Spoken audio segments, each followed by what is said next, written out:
പകുതി വില തട്ടിപ്പിൽ പിടിമുറുക്കുകയാണ് എൻഫോഴ്സ്മെന്റ് ഡയറക്ടറേറ്റ്. കോൺഗ്രസ് നേതാവ് ലാലി വിൻസെന്റിന്റെ കൊച്ചിയിലെ വീട്ടിലടക്കം 12 കേന്ദ്രങ്ങളിൽ ഒരേ സമയം റെയ്ഡ് നടത്തി. 4 ഇടങ്ങളിൽ ക്രൈംബ്രാഞ്ച് സംഘവും പരിശോധന നടത്തി.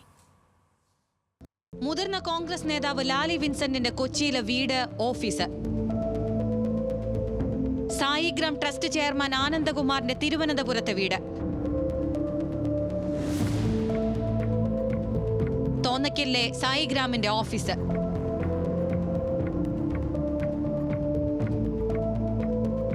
ഇങ്ങനെ പകുതി വില തട്ടിപ്പുമായി ബന്ധപ്പെട്ട് 12 കേന്ദ്രങ്ങളിലാണ് എൻഫോഴ്സ്മെന്റ് ഡയറക്ടറേറ്റ് റെയ്ഡ് നടത്തിയത്. പുലർച്ചെ തന്നെ കൊച്ചിയിലെ യൂണിറ്റിലെ 40ഓളം ഉദ്യോഗസ്ഥർ വിവിധ കേന്ദ്രങ്ങളിലായി പരിശോധന തുടങ്ങി.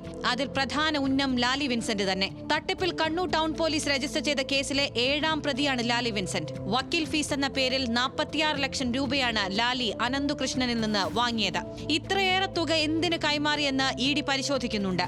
ഇടുക്കിയിലെ രാഷ്ട്രീയക്കാർക്ക് 1.5 കോടിയോളം രൂപ നൽകിയെന്നാണ് അനന്തുവിന്റെ മൊഴി. ഇത്തരത്തിൽ രാഷ്ട്രീയക്കാരിലേക്ക് പണം ഒഴുകിയതിന്റെ വഴിയും ഇഡി അന്വേഷിക്കുന്നുണ്ട്.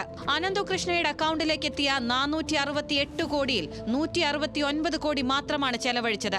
ബാക്കി 300 കോടിയോളം എവിടെ പോയി എന്നതാണ് ഇഡിക്ക് മുന്നിലെ ചോദ്യം. പകുതി വിലയ്ക്ക് സ്കൂട്ടർ അടക്കം നൽകാമെന്ന് പറഞ്ഞ് നടത്തിയ തട്ടിപ്പിൽ കള്ളപ്പണ ഇടപാട് നടന്നുവെന്നാണ് ഇഡിയുടെ നിഗമനം. ഇതിനിടെ തട്ടിപ്പുമായി ബന്ധപ്പെട്ട 4 കേന്ദ്രങ്ങളിൽ ക്രൈംബ്രാഞ്ചും പരിശോധന നടത്തി.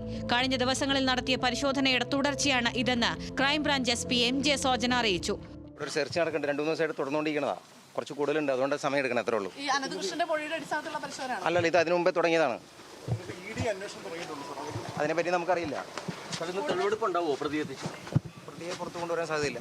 കെ ആനന്ദകുമാറിന്റെ മുൻകൂർ ജാമ്യാപേക്ഷ ഈ മാസം 27-ന് പരിഗണിക്കാൻ തിരുവനന്തപുരം അഡീഷണൽ സെഷൻസ് കോടതി മാറ്റി. തട്ടിപ്പിൽ പങ്കില്ലെന്നാണ് ആനന്ദകുമാറിന്റെ വാദം.